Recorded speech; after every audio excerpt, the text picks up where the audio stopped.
got to say you're a good-looking bunch. I want everybody, first of all, to look up. That view right there is probably about $7 million of your money. That's the rotunda of the capital of the state of Illinois. It's absolutely gorgeous. I hope everybody made it up to the 3rd floor to the raised skylight with the copper bas relief panels on both sides. That's about another $8 million of your money. It's absolutely gorgeous. This is a historic building, and you guys look great in this building. So I want you to make sure that you do that, the rotunda and the skylight, before you leave. We still have an hour before the buses come. How did it go? Who met with their lawmaker? Raise your hand. Who met with their rep? Raise your other hand. Who met with both their senator and their rep? Raise both your hands. Absolutely outstanding. We've had another successful IGOLD. We couldn't do it without you. I know everybody's anxious to get to the buses, which leave at about 4 o'clock. It's a little bit after 3 right now. Very successful day. Remember, great changes like we're trying to make are not done in a day. Concealed carry took us 30 years. They swore we'd never get it. They promised me personally that I'd never see it in my lifetime. And I remember Walter Ade, Sonny Siddons, all the guys of the past, my mentors, who are no longer with us, that never got to see it. They're gone. But the struggle lives on. The struggle for our rights never goes away. My son could fight the gun wars in Illinois. Your sons and daughters could fight the gun wars of Illinois. Our rights never go away.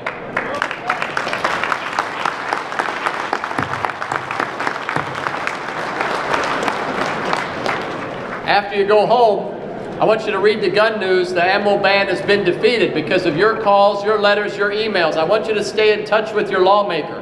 I want you to find out who your state rep is, your state senator, your U.S. rep. Some of our senators are hard to reach, but I want you to keep writing. I want you to keep up the fight. I want you to keep up the work day and night. I just spent 6 weeks stuck in my living room looking at my fireplace. Ain't this better than shoveling snow?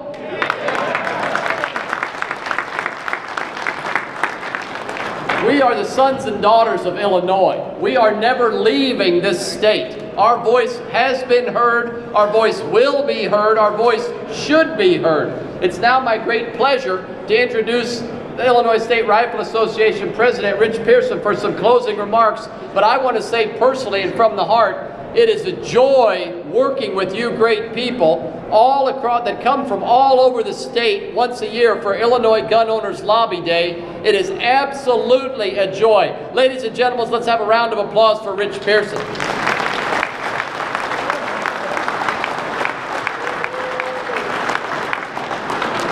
I'm going to step on his applause because he's going to check on the buses, so it'll be another minute. Did we do everything right? Did we do anything wrong? Please speak up. I want to know how we can do better. We're going to have another, everything went good, everybody's happy. Yeah. I want to say, let's have a round of applause for the door guards that got all of us thousands of people in here with no problem whatsoever.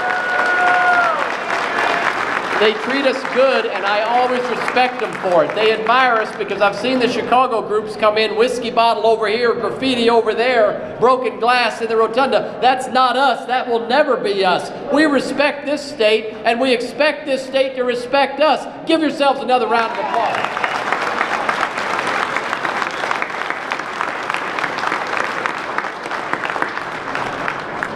Is anybody here from Peoria? Yeah. Your congressman just resigned. And there's your new congresswoman right there.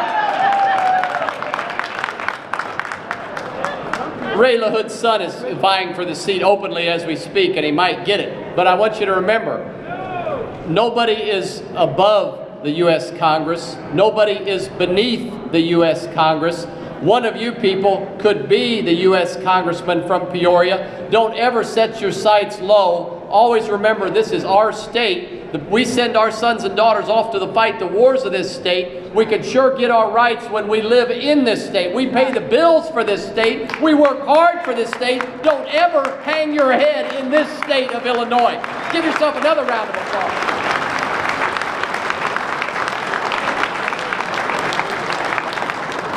The template for IGOLD is solid. You guys show up.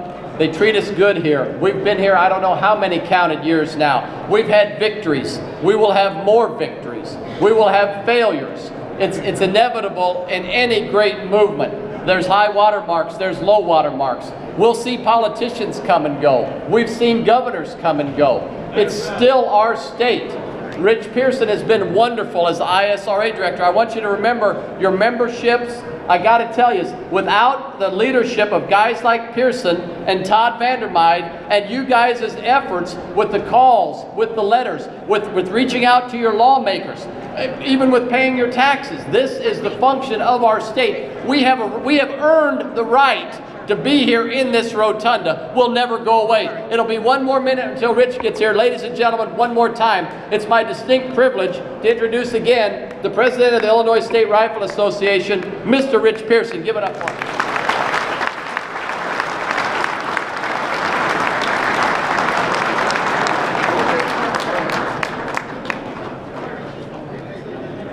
We have the honor this afternoon to have a lady here with us that's been involved from the beginning. She's just a terrific Second Amendment supporter and instructor, T.D. Rowe. Going to say a few words to the ladies. Hello everyone, I wasn't really expecting this, but I'm glad to be here. And I guess my message is that more education, more women coming out, learning firearm safety, and teaching their kids, their friends, and having fun. I mean, I take it the next step. I do travel and compete, but every day I learn something, and every year I take it at some kind of advanced course, and I really love the people in the shooting community, everyone who's helped me get to where I am today, and especially women I look up to like Valinda. So. Keep it up, ladies.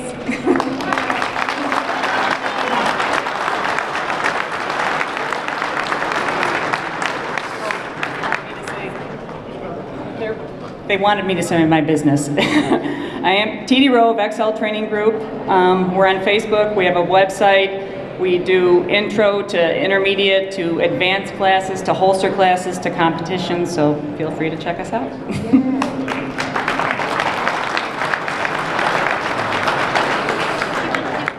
What a great looking group we have here today, and I want to tell you that one of the policemen here asked me if we could have IGOLD every day because you guys do such a good job. And I go around, of course, I check with all the legislative assistants, and so they were very pleased with you, and I'm very pleased with you. But I was listening to what Tom said. This fight's not going to go away. We got to go back. We got to hit them again. We got to do this. We got to do that. The thing is going to change. The battlefield always changes, and we have been able to change as rapidly as they change. And as long as we can do that and stay committed, we're going to do well. So thank you all for coming. I really, really appreciate it from the bottom of my heart. Thank you.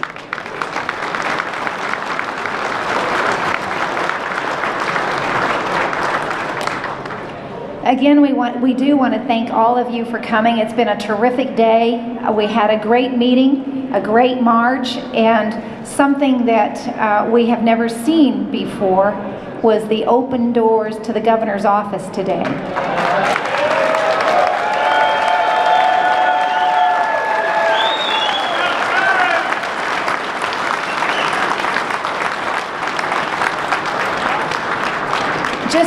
I'd like to ask you ladies, the ones that have been coming for a while, do you remember when 300 to 500 of us would stand outside the governor's door just wanting to have a word, just to have a governor listen to what we have to say? Raise your hand if you remember those days.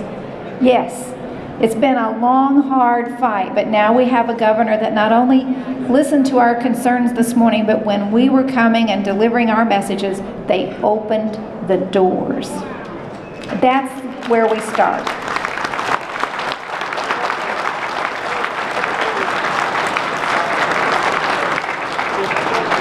And then there's one last message that we want for everyone here in the Capitol to hear as we finish up our rally.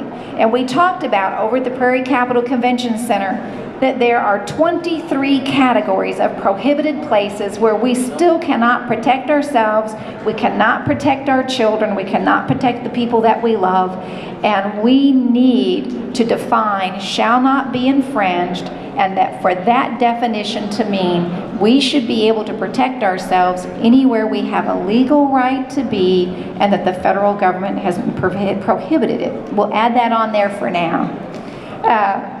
But to get that message across, we need them to understand that when we draw imaginary circles around our communities, around our families, around our children, and declare them gun-free zones, we are drawing an imaginary line, pretending like violent criminals cannot cross that line and hurt us.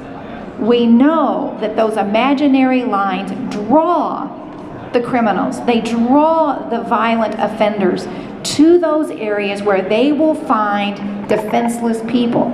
Disarming a victim does not make that victim safer. So we want to get, thank you.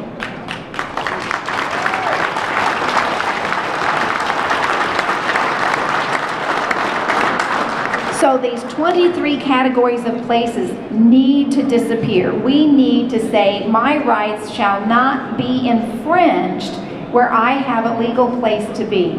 And so our message to everyone in the Capitol, to all of our state representatives, our state senators, Speaker Mike Madigan, President of the Senate John Colleton, and to the governor and his staff is that gun-free zones are killing zones. Gun-free zones are killing zones. Gun-free zones are killing zones. Gun-free zones are killing zones. Gun-free zones are killing zones. Gun-free zones are killing zones. Gun-free zones are killing zones. Gun-free zones are killing zones. Gun-free zones are killing zones. Gun-free zones are killing zones. Gun-free zones are killing zones. Gun-free zones are killing zones. Gun-free zones are killing zones. Gun-free zones are killing zones. Gun-free zones are killing zones.